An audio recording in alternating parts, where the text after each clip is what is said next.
আমি ঢাকাবাসীকে ইংরেজি নববর্ষের শুভেচ্ছা পৌঁছে দিতে চাই।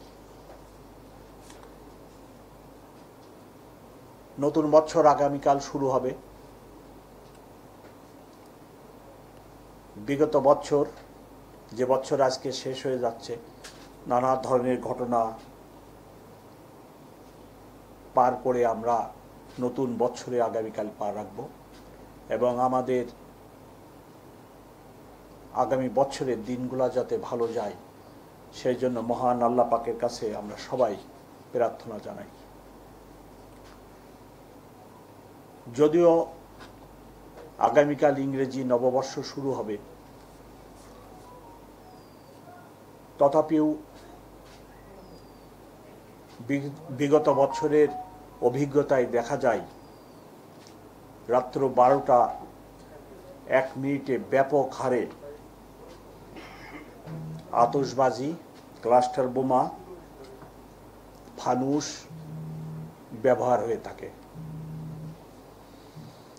চলতি বছর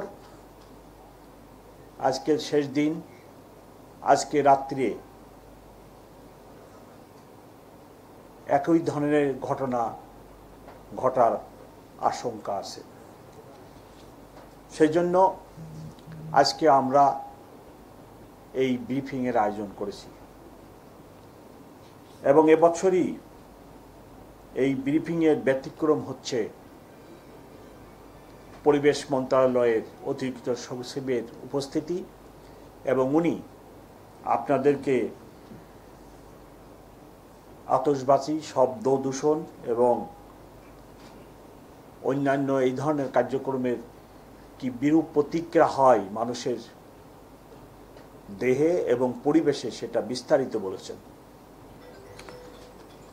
আমি বা আমার সহকর্মীরা এই ব্যাপারে কোনো বিশেষজ্ঞ নয়, তবে আমরা সাধারণ মানুষ হিসেবে জানি যে শব্দ দূষণ আমাদের শরীরের উপরে কি ধরনের বিরূপ প্রতিক্রিয়া ফেলে।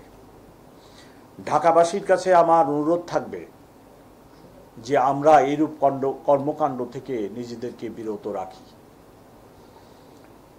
আমাদেরকে ভাবতে হবে যে বাসার ছাদে আমরা এই কর্মকাণ্ডটি করি, সেই বাসার ছাদের ইমিডিয়েট নিচতলায় একজন 80 বছরের বৃদ্ধ লোক হয়তো অনেক কষ্টের পরে একটু ঘুমানোর চেষ্টা করছেন,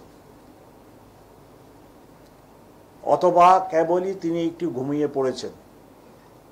আপনার এই বিকট শব্দে তার ঘুম ভেঙে যায়, সে আরো অনেক কষ্ট পায়। আমাদের প্রত্যেককে এটি ভাবতে হবে। হাসপাতালের পাশে যদি এইরূপ বিকট আওয়াজ হয়, হাসপাতালে যেনারা মুমূর্ষু রোগী থাকে তারা কষ্ট পায়।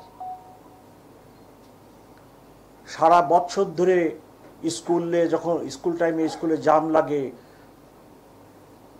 আমাদের ড্রাইভার সাহেবরা সমানে হর্ন বাজান। উনি নিজে সামনে দেখেন যে জ্যাম লেগে রয়েছে, ওনার সামনে 200 গাড়ি দাঁড়ায় রয়েছে, তারপরেও উনি কেন হর্ন বাজান আমার কাছে বোধগম্য নয়।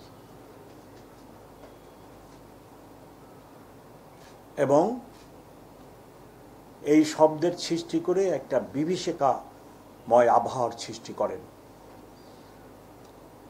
এই সকল কর্মকাণ্ড থেকে রক্ষা পাওয়ার জন্য পুলিশ বা পরিবেশ মন্ত্রণালয় যথেষ্ট নয়।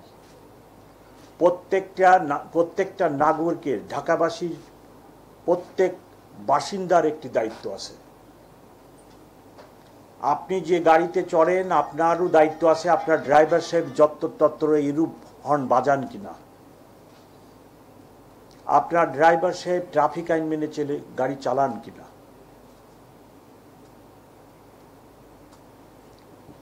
ড্রাইভার সাহেবকে গাইড করার দায়িত্ব ওই গাড়ির প্যাসেঞ্জারের।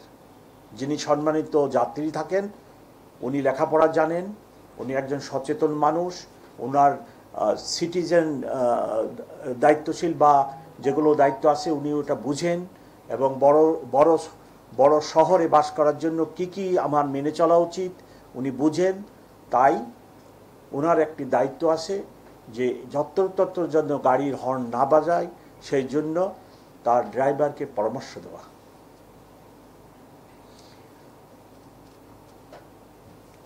গত এক সপ্তাহ যাবৎ আমরা আতশবাজি, রকেট বোমা, ক্লাস্টার বোমা, পটকা ইত্যাদি যাতে নববর্ষ উপলক্ষে ব্যবহৃত না হয় সেই জন্য ঢাকা মেট্রোপলিটন পুলিশ অভিযান চালায় এবং সেই অভিযানে আমরা চকলেট বোমা, ক্লাস্টার বোমা, পটকা বোমা, আতশবাজি, রকেট বোমা, বিভিন্ন বিস্ফোরক মোট 172 কেজি উদ্ধার করি। এ সংক্রান্তে মামলা হয় 5টি এবং গ্রেপ্তারও 5 জন। উদ্ধার কাজে ডিবি, কোতোয়ালি থানা, লালবাগ থানা, ভাসানটেক থানা ও পল্লবী থানা জড়িত ছিল। আজকের দিনটি নানাবিধ কারণে সিগনিফিক্যান্ট এবং আমি সব জায়গায় বলি ঢাকাবাসীর জন্য ট্রাফিক একটি দুর্ভোগের নাম।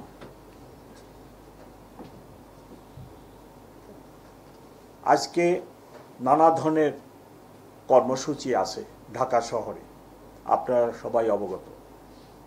এই কর্মসূচির কারণে